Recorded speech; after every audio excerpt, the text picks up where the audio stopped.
Assalamualaikum warahmatullahi wabarakatuh. Gagasan kumpulan kami ialah untuk membincangkan kepentingan mempelajari kursus psikologi pendidikan dan bagaimana kursus ini membantu guru dalam meningkatkan pengajaran dan pembelajaran. Saya Nur Sahira binti Kamarudin akan memulakan pembentangan pada hari ini pada bahagian pengenalan. Saya akan terangkan konsep asas psikologi. Psikologi berasal dari perkataan bahasa Greek psyche yang membawa maksud jiwa dan logos yang membawa maksud kajian mengenai sesuatu.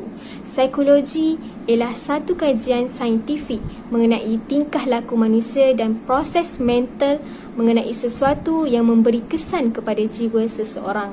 Oleh itu, psikologi boleh dimaksudkan sebagai satu kajian yang memberi kesan kepada jiwa seseorang. Seterusnya ialah konsep pendidikan. Merupakan himpunan semua proses yang dilalui oleh seseorang individu untuk membina kemahiran, sikap dan bentuk kelakuan yang mempunyai nilai-nilai positif kepada masyarakat. Konsep psikologi pendidikan pula adalah ilmu yang mempelajari tentang tingkah laku manusia di dalam bidang pendidikan yang meliputi sistem pembelajaran, proses-proses, faktor-faktor yang berkaitan dengan pendidikan manusia dengan tujuan untuk mengembangkan dan meningkatkan mutu pendidikan. Saya Siti Syahidah binti Razali P128506 akan membentangkan tentang teori dan pendekatan psikologi.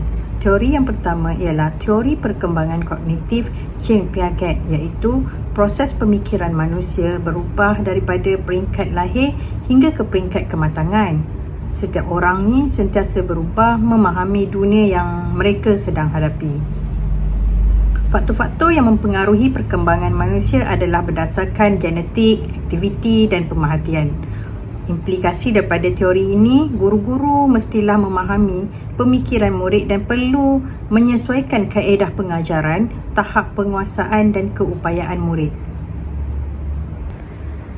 Teori Lev-Vygotsky pula menyatakan bahawa proses berfikir seseorang berkembang melalui interaksi sosial. Persekitaran sosial kanak-kanak mempunyai pengaruh yang kuat ke atas perkembangan kognitif mereka. Melalui interaksi sosial, perkembangan bahasa dan kanak-kanak berlaku. Guru-guru berperanan menjadi facilitator dalam proses pembelajaran dan penglibatan ibu bapa juga dan masyarakat adalah penting untuk perkembangan. Hal ini kerana murid-murid mempunyai latar belakang, budaya, kebolehan, minat dan pengalaman serta pengetahuan yang berbeza. Pendekatan psikologi pula menyentuh berkaitan behaviorism, iaitu pemikiran dan tingkah laku manusia. Kedua, kognitif, pemikiran manusia. Ketiga, humanistik, kemahuan manusia. Keempat, psikoanalitik, pemikiran tidak sedar. Kelima, biologi, fizikal manusia. Assalamualaikum warahmatullahi wabarakatuh. Nama saya Nur Alia binti Muhammad Kahar. Saya akan membentangkan isu-isu dan permasalahan dalam pendidikan. Antara isu yang ada ialah isu kemurungan guru. Peranan dan tanggungjawab guru kini semakin kompleks dan mencabar. Kerana mereka harus sentiasa melengkapkan diri mereka dengan ilmu pengetahuan, mereka juga harus mempunyai banyak kemahiran dan sentiasa bersedia dengan perubahan yang mungkin berlaku dalam bidang pendidikan. Di sini, jika seorang guru tidak mampu menghadapi sebarang cabaran dan perubahan yang mungkin berlaku, guru tersebut akan mudah stres dan akan mengalami kemurungan. Ini dapat menurunkan kualiti dan produktiviti guru tersebut semasa dalam proses pengajaran dan pembelajaran di dalam kelas. Antara isu lain ialah cara pengendalian emosi semasa zaman COVID-19. PDP telah dilaksanakan secara atas talian kerana kesukaran untuk melakukan PDP secara berhadapan. Murid-murid tidak dapat hadir ke sekolah kerana mematuhi Perintah Kawalan Pergerakan, iaitu PKP. Tempoh PKP yang lama menyebabkan murid-murid mengalami kesukaran untuk menumpukan perhatian semasa kelas secara atas talian berlaku. Implikasi kedua pelaksanaan pembelajaran secara atas talian ialah pengurusan emosi. Pada peringkat awal pelaksanaan, murid hanya perlu menjalani aktiviti PDP harian di rumah. Murid menjadi bosan akibat terkurung di rumah selepas tempoh PKP dilanjutkan dan emosi murid mula menjadi tidak stabil. Ketidakstabilan emosi berlaku kerana murid terpaksa menyesuaikan diri dengan suasana pembelajaran yang baru. Semasa kaedah pembelajaran secara atas talian diperkenalkan, bidang pendidikan telah terjejas dengan nyata. Jadi, kaedah pembelajaran secara atas talian dilaksanakan untuk memastikan pembelajaran berjalan seperti biasa demi kepentingan murid. Assalamualaikum warahmatullahi wabarakatuh. Nama saya Najwa Nasuha binti Ismail.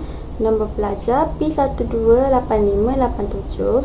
Saya ingin membentangkan tentang slide perbincangan mengenai kepentingan psikologi pendidikan. Yang pertama adalah mengenali perbezaan murid dan kepelbagaian murid. Melalui psikologi pendidikan, guru dapat melihat dan memahami murid melalui tingkah laku dan perubahan emosi murid. Dalam era modernisasi ini, kita dapat melihat pengaruh daripada media sosial dan rakan sebaya dapat mempengaruhi kehidupan sosial remaja yang membawa pengaruh positif ataupun pengaruh negatif. Dalam hal ini, guru dapat mendidik murid-murid dengan nilai-nilai murni yang dirasakan sesuai dengan aktiviti pembelajaran di dalam kelas. Yang kedua adalah mengenali perkembangan dan pertumbuhan murid.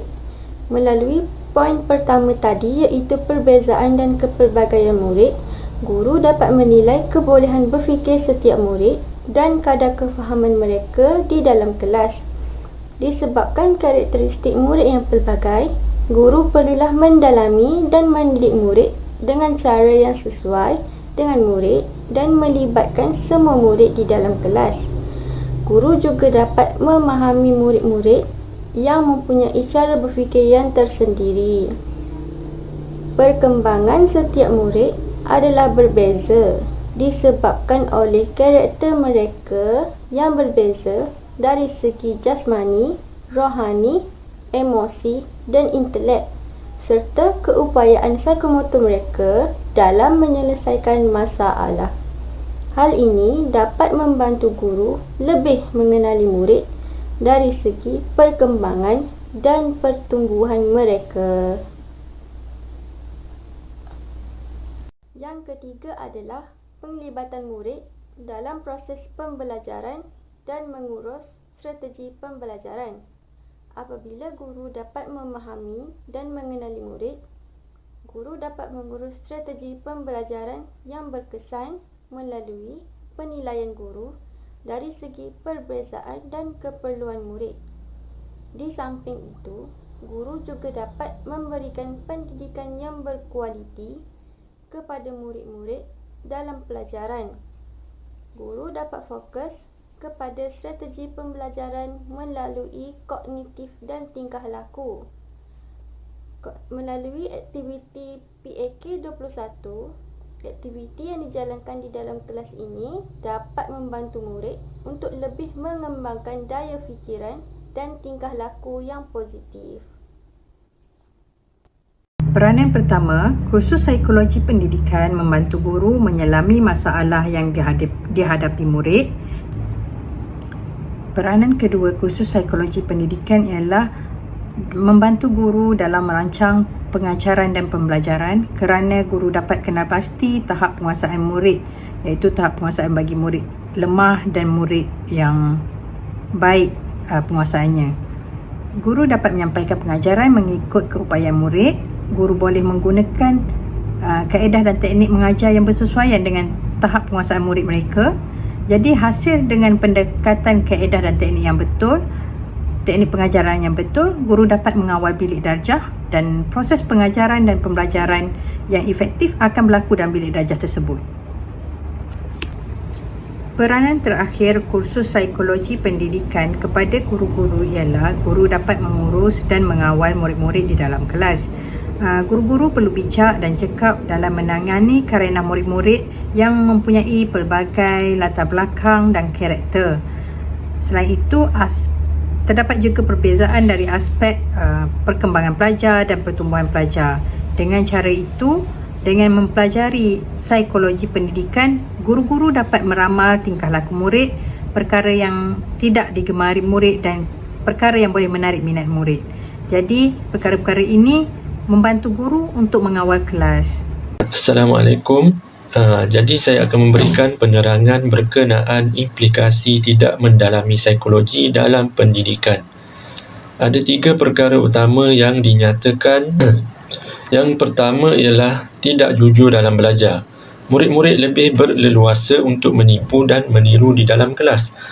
Jadi guru-guru perlulah mengadakan persekitaran yang kondusif dan positif dari segi aktiviti pembelajaran, proses penilaian murid dan mengekalkan hubungan baik antara guru dan murid kerana hal-hal seperti ini dapat mempengaruhi emosi dan tingkah laku murid-murid semasa belajar.